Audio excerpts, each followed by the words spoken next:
ओम शांति। 12 अगस्त 2024 के बाबा के अनमोल मधुर वाक्य। आज बाबा ने मुरली में कहा, मीठे बच्चे, अब वापस घर जाना है, इसीलिए बाप को याद करने और अपने चरित्र को सुधारने की मेहनत करो। प्रश्न, अज्ञान नींद में सुनाने वाली बात कौन सी है, उससे नुकसान क्या हुआ है? उत्तर, कल्प की आयु लाखों वर्ष कहना, यही अज्ञान की नींद में सुनाने वाली बात है। इससे ज्ञान नेत्रहीन हो गए हैं। घर को बहुत दूर समझते हैं, बुद्धि में है अभी तो लाखों वर्ष यहाँ ही सुख दुख का पाठ बजाना है, इसीलिए पावन बनने की मेहनत नहीं करते हैं। तुम बच्चे जानते हो अभी घर बहुत नज़दीक है, अब हमें मेहनत करके कर्मातीत बनना है। ओम शांति।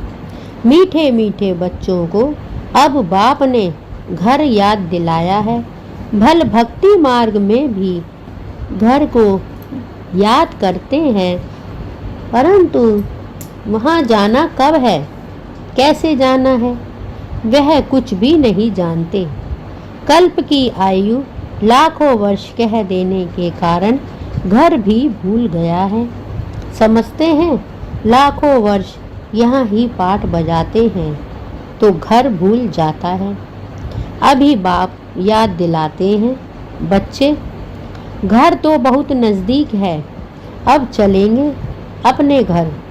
मैं तो तुम बच्चों के बुलावे पर आया हूँ, चलेंगे। कितनी सहज बात है।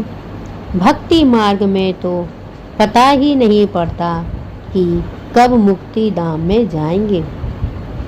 मुक्ति को ही घर कहा जाता है। लाखों वर्ष कह देने के कारण सब भूल जाते हैं। बाप को भी तो घर को भी भूल जाते हैं। लाखों वर्ष कहने से बहुत फर्क पड़ जाता है। अज्ञान नींद में जैसे सो जाते हैं। किसको भी समझ में नहीं आता भक्ति मार्ग में घर कितना दूर बताते हैं। बाप कहते हैं, वाह, मुक्ति धाम में तो अभी जाना है।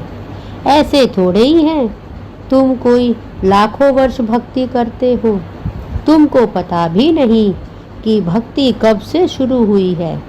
लाखों वर्ष का हिसाब तो करने की दरकार ही नहीं। बाप को और घर को भूल जाते हैं। यह भी ड्रामा में नूंद है, परंतु नाहिक इतना दूर कर देते हैं। अब बाप कहते हैं, बच्चे घर तो बिल्कुल नज़दीक है, अब मैं आया हूँ तुमको ले चलने। घर चलना है, परंतु पवित्र तो जरूर बनना है। गंगा स्नान आदि तो तुम करते आए हो, परंतु पवित्र बने नहीं हो। अगर पवित्र बनते तो घर चले जाते, परंतु घर का भी पता नहीं तो पवित्रता का भी पता नहीं। आधा कल्प से भक्ति की है तो भक्ति को छोड़ते ही नहीं। अब बाप कहते हैं, भक्ति पूरी होती है। भक्ति में जो अपरंपार दुख रहता है, ऐसे नहीं कि तुम बच्चों ने लाखों वर्ष दुख देखा है। लाखों वर्ष की तो बात ही नहीं। सच्चा सच्चा दुख तो तुमने कलयुग में ही भोगा, जबकि जास्ती विकारों में गंदे बने हो। पहले जब रजों में थे तो कुछ समझ थी, अभी तो बिल्कुल बेसमझ हो गए हैं। अब बच्चों को कहते हैं, सुखधाम चलना है तो पावन बनो। जन्म जन्मांतर के जो पाप सिर पर हैं, उन्हें याद से उतारो। याद से बड़ी खुशी रहेगी। जो बाप तुमको आधा कल्प सुख धाम में ले जाते हैं, उनको याद करना है। बाप कहते हैं, तुमको ऐसा लक्ष्मी नारायण जैसा बनना है, तो एक तो पवित्र बनो और चरित्र सुधारो। विकारों को कहा जाता है भूत। लोभ का भी भूत कम नहीं होता है। यदि भूत बहुत अशुद्ध है, मनुष्य को एकदम गंदा बना देता है। लोभ भी बहुत पाप कराता है। 5 विकार बहुत कड़े भूत हैं। इन सब को छोड़ना है। लोभ को छोड़ना भी ऐसा मुश्किल है जैसे काम को छोड़ना मुश्किल है। मोह को छोड़ना भी इतना मुश्किल हो जाता जितना काम को छोड़ना। छोड़ते ही नहीं। सारी आयु बाप समझाते आए हैं तो भी मोह की रंग जुटी हुई रहती है। क्रोध भी मुश्किल छूटता है। कहते हैं बच्चों पर क्रोध आता है। नाम तो क्रोध का लेते हैं ना। कोई भी भूत ना आए, उन पर विजय पानी है। बाप कहते हैं जब तक मैं हूँ तब तक तुम पुरुषार्थ करते रहो। बाप कितना वर्ष रहेंगे? बाप इतने वर्षों से बैठ समझाते हैं। अच्छा ही टाइम देते हैं। सृष्टि चक्र को जानना तो बहुत सहज है। 7 दिन में सारा ज्ञान बुद्धि में आ जाता है। बाकी जन्म जन्मांतर के पाप कटने में देरी लगती है। यही मुश्किलात है। उसके लिए बाबा टाइम देते हैं। माया का ऑपोजिशन बहुत होता है, एकदम भुला देती है। यहाँ बैठते हैं तो सारा समय याद में थोड़े ही बैठते हैं। बहुत तरफ बुद्धि चली जाती है। इसीलिए टाइम देना है। मेहनत कर कर्मातीत अवस्था को पाना है। पढ़ाई तो बहुत सहज है। सेंसिबल बच्चा हो तो 7 रोज में सारा ज्ञान समझ ले कि यह 84 का चक्र कैसे फिरता है। बाकी पवित्र बनने में है मेहनत। इस पर कितने हंगामे होते हैं। समझते हैं बात तो राइट है। हम गलानी करते थे कि ये ब्रह्म कुमारियाँ भाई बहन बनाती हैं, परंतु बात तो बराबर राइट है। जब तक प्रजापति ब्रह्मा के बच्चे नहीं बने हैं तब तक पवित्र कैसे रह सकेंगे? क्रिमिनल आई से सिविल आई कैसे बन सकती है? यह मुक्ति बड़ी अच्छी है। यह युक्ति बड़ी अच्छी है। हम ब्रह्मा कुमार कुमारियां हैं तो भाई बहन तो हो गए। इसमें बड़ी मदद मिलती है सिविल आई बनाने की। ब्रह्मा का कर्तव्य भी है ना। ब्रह्मा द्वारा देवी देवता धर्म की स्थापना अथवा मनुष्य को देवता बनाना। बाप आते ही हैं पुरुषोत्तम संगम युग पर तो समझाने की कितनी मेहनत करनी पड़ती है। बाप का परिचय देने के लिए ही सेंटर्स खोले जाते हैं। बेहद के बाप से बेहद का वर्षा लेना है। भगवान तो है निराकार। श्री कृष्ण तो देहधारी हैं। उनको भगवान कह नहीं सकते। कहते भी हैं भगवान आकर भक्ति का फल देंगे, परंतु भगवान का परिचय नहीं है। कितना तुम समझाते हो फिर भी समझते नहीं। देहधारी तो पुनर्जन्म में आते हैं जरूर। अब उनसे वर्षा मिल ना सके। आत्माओं को एक परम पिता परमात्मा से वर्षा मिलता है। मनुष्य को जीवन मुक्ति दे ना सके। यह वर्षा पाने के लिए तुम बच्चे पुरुषार्थ कर रहे हो। उस बाप को पाने के लिए तुम कितना भटकते थे। पहले तो सिर्फ एक शिव की पूजा करते थे और कोई तरफ जाते नहीं थे। वह थी अव्यभिचारी भक्ति। औरों के मंदिर आदि इतने नहीं थे। अभी तो ढेर चित्र हैं, मंदिर आदि बनाते हैं। भक्ति मार्ग में तुमको कितनी मेहनत करनी पड़ती है। तुम जानते हो शास्त्रों में कोई गति सदगति का रास्ता नहीं है। वह तो एक बाप ही बताते हैं। भक्ति मार्ग में कितने मंदिर बनाते रहते हैं। वास्तव में मंदिर सिर्फ होते हैं देवी देवताओं के, और कोई मनुष्य का मंदिर बनता नहीं, क्योंकि मनुष्य तो हैं पतित। पतित मनुष्य पावन देवताओं की पूजा करते हैं। भल है वह भी मनुष्य, परंतु उनमें देवी गुण हैं। जिनसे देवी गुण नहीं हैं वह उनकी पूजा करते हैं। तुम खुद ही पूज्य थे, फिर पुजारी बने हो। मनुष्य की भक्ति करना यह 5 तत्वों की भक्ति करना है। शरीर तो 5 तत्वों का बना हुआ है। अब बच्चों को मुक्ति धाम में चलना है, जिसके लिए इनकी भक्ति की है। अब अपने साथ ले चलता हूँ। तुम संगम युग में चले जाएंगे, तुम सतयुग में चले जाएंगे। बाप आए ही हैं पति दुनिया से पावन दुनिया में ले चलने। पावन दुनिया है ही 2, मुक्ति और जीवन मुक्ति। बाप कहते हैं, मीठे मीठे बच्चों, मैं कल्प कल्प संगम युग पर आता हूँ। तुम भक्ति मार्ग में कितने दुख उठाते हो। गीत भी है ना, चारों तरफ लगाए फेरे, दूर रहे किससे बाप से। बाप को ढूंढने के लिए जन्म बाई जन्म फेरे लगाए, परंतु फिर भी बाप से दूर रहे।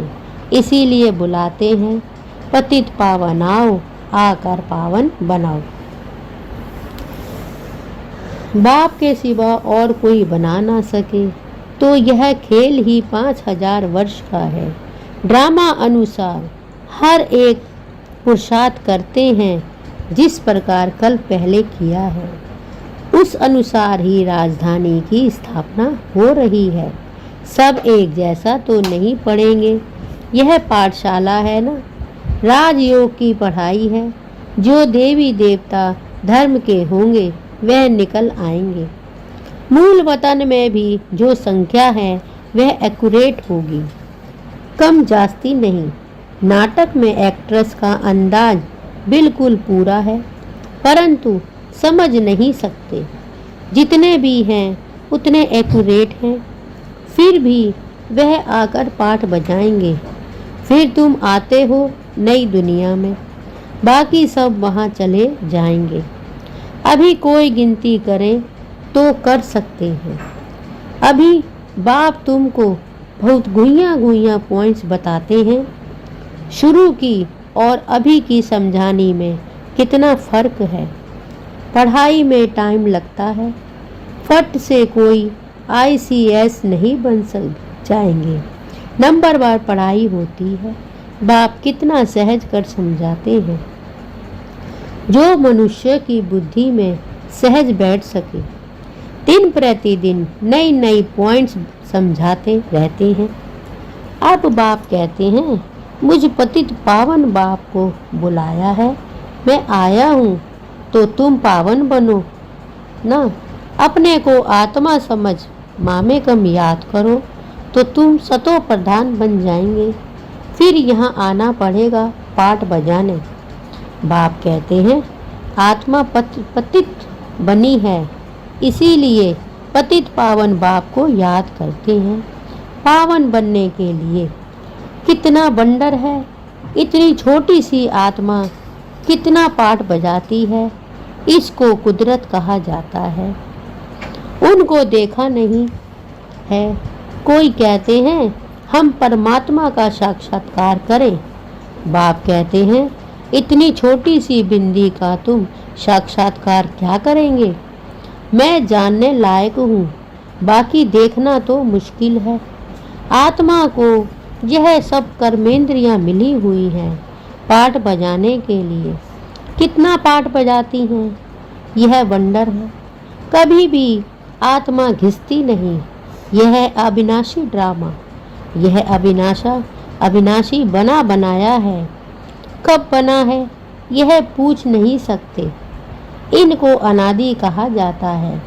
मनुष्य से पूछो, रावण को कब से जलाते आए हैं। शास्त्र कब से पढ़ते आए हो। तो कह देते हैं अनादि है, पता नहीं है। मुझे हुए हैं ना, बाप बैठ समझाते हैं हूबहू, जैसे बच्चों को पढ़ाते हैं। तुम जानते हो, हम बिल्कुल बेसमझ थे, फिर बेहद की समझ आ गई है।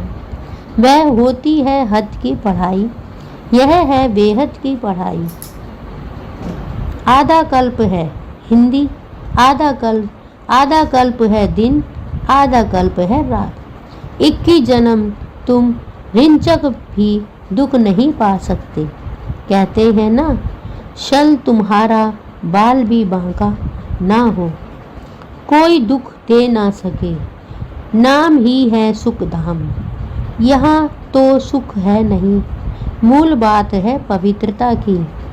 कैरेक्टर्स अच्छे चाहिए ना, बच्चों को हर बात क्लियर समझाई जाती है, नुकसान और फायदा होता है ना।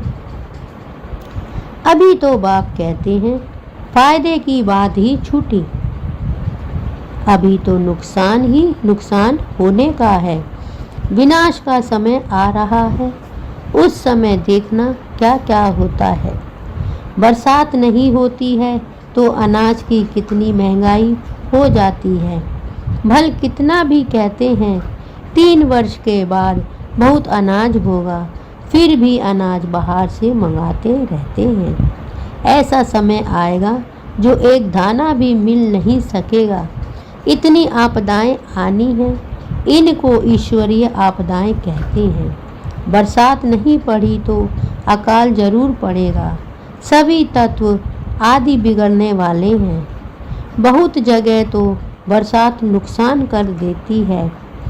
तुम बच्चे जानते हो, बाप आदि सनातन देवी देवता धर्म की स्थापना कर रहे हैं। तुम्हारी एम ऑब्जेक्ट है यह, फिर से तुमको नर से नारायण बनाते हैं। यह बेहद का पाठ बेहद का बाप ही पढ़ाते हैं। जो जैसा पढ़ेगा ऐसा पद पाएगा। बाप तो पुरुषार्थ कराते हैं, पुरुषार्थ कम करेंगे तो पद भी कम पाएंगे।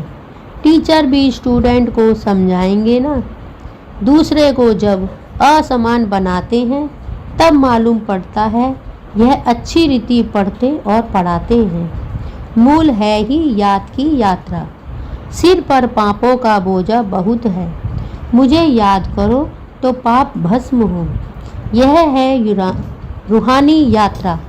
छोटे बच्चे को भी सिखाओ कि शिव बाबा को याद करो, उनका भी हक है।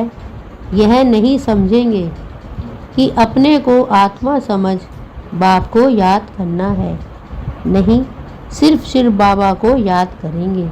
मेहनत करने से उनका भी कल्याण हो सकता है। अच्छा, मीठे मीठे सिकलदे बच्चों प्रीत, माता पिता बाप दादा का याद प्यार और गुड मॉर्निंग। रूहानी बाप की रूहानी बच्चों को नमस्ते, और हम रूहानी बच्चों की रूहानी माता पिता और बाबा को याद प्यार, गुड मॉर्निंग और नमस्ते।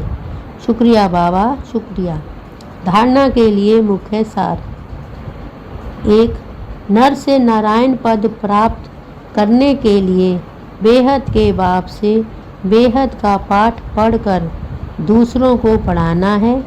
आप समान बनाने की सेवा करनी है। नर से नारायण पद प्राप्त करने के लिए बेहद के बाप से बेहद का पाठ पढ़कर दूसरों को पढ़ाना है। आप समान बनाने के लिए सेवा करनी है। नंबर 2, लोभ मोह की जो रंगे हैं उनको निकालने की मेहनत करनी है। अपने चरित्र को ऐसा सुधारना है जो कोई भूत अंदर प्रवेश होने ना पाए। लोभ मोह की जो रंगे हैं उनको निकालने की मेहनत करनी है। अपने चरित्र को ऐसा सुधारना है जो कोई भूत अंदर प्रवेश होने ना पाए। वरदान, भगवान और भाग्य की स्मृति से औरों का भी भाग्य बनाने वाले खुशनुमा खुशनसीब भव।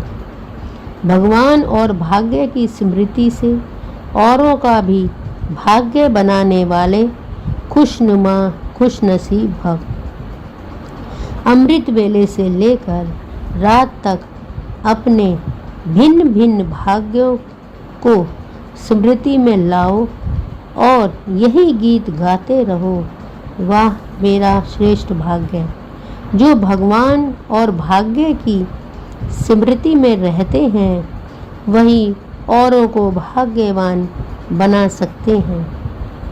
ब्राह्मण माना ही सदा भाग्यवान, सदा खुश नसीब।